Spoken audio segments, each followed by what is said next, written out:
ఈ ఎన్నికలకు సంబంధించి ఎమ్మెల్యే ఎంపీ స్థానాలకు గాను కాంగ్రెస్ పార్టీకి వచ్చిన అప్లికేషన్లు దాదాపు 1500. ఈ 1500 అప్లికేషన్లు స్క్రూటినీలో ఉన్నాయి. ఇంకా ఎక్కడ ఏది ఫైనల్ కాలేదు. అన్ని సర్వేలు జరుగుతున్నాయి. కాంగ్రెస్ పార్టీ పద్ధతి ఏమిటంటే కాంగ్రెస్ పార్టీ మాకంటే లీడర్ల కంటే కార్యకర్తల కంటే సుప్రీం.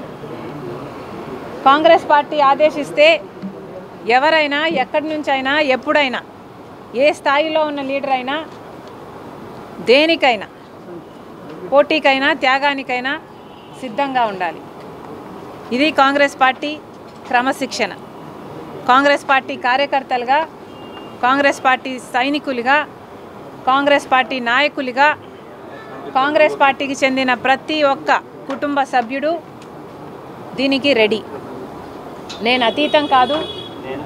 నేనైనా, రఘువీరారెడ్డి గారు అంకులైనా, పల్లం రాజు గారైనా, ఇలా కాంగ్రెస్ పార్టీకి చెందిన పెద్దలు, చిన్నవాళ్ళు ప్రతి ఒక్కరూ కూడా పార్టీ ఆదేశిస్తే మేము నో అనే క్వశ్చన్ ఉండదు.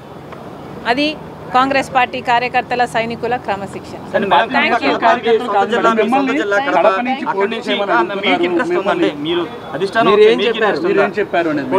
కాంగ్రెస్ పార్టీ ఆదేశిస్తే నేనైనా, రఘువీరారెడ్డి అంకులైనా, పల్లం రాజు గారైనా ఎవరైనా పోటీకి సిద్ధం కావాల్సిందే.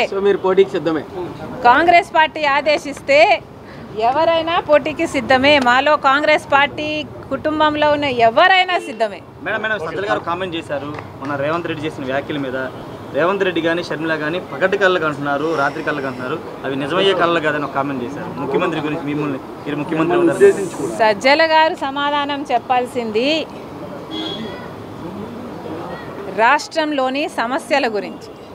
సజ్జల గారు సమాధానం చెప్పాల్సింది రేవంత్ రెడ్డి గారు అక్కడ ఎందుకు వచ్చారు, ఏం మాట్లాడారు అన్న విషయం గురించి.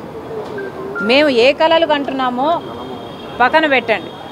మీరు ఏ కలలు కంటున్నారో ప్రజలందరూ గమనిస్తున్నారు. మిమ్మల్ని ఇంటికి పంపడానికి ప్రజలందరూ సిద్ధంగా ఉన్నారు. సజ్జల గారు, మళ్ళీ చెప్తున్నాం, విశాఖపట్నం ప్రైవేటైజేషన్కు కాంగ్రెస్ పార్టీ ఒప్పుకోదు.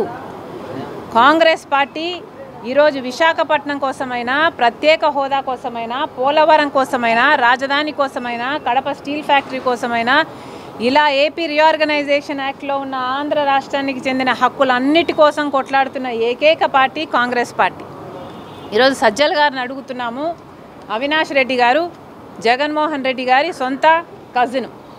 మరి అట్లాంటప్పుడు వైసీపీలో ఎంపీగా ఉండి కూడా అవినాష్ రెడ్డి గారు ఎందుకని కడప స్టీల్ ఫ్యాక్టరీ కోసం ఏ పోరాటము చేయలేదు?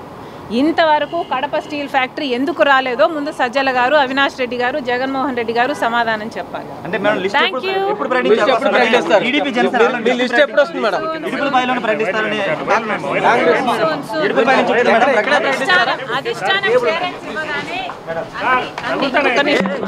అన్ని క్లియర్గా ఉంటాయి. అన్ని క్లారిటీ వస్తుందమ్మా. Thank you.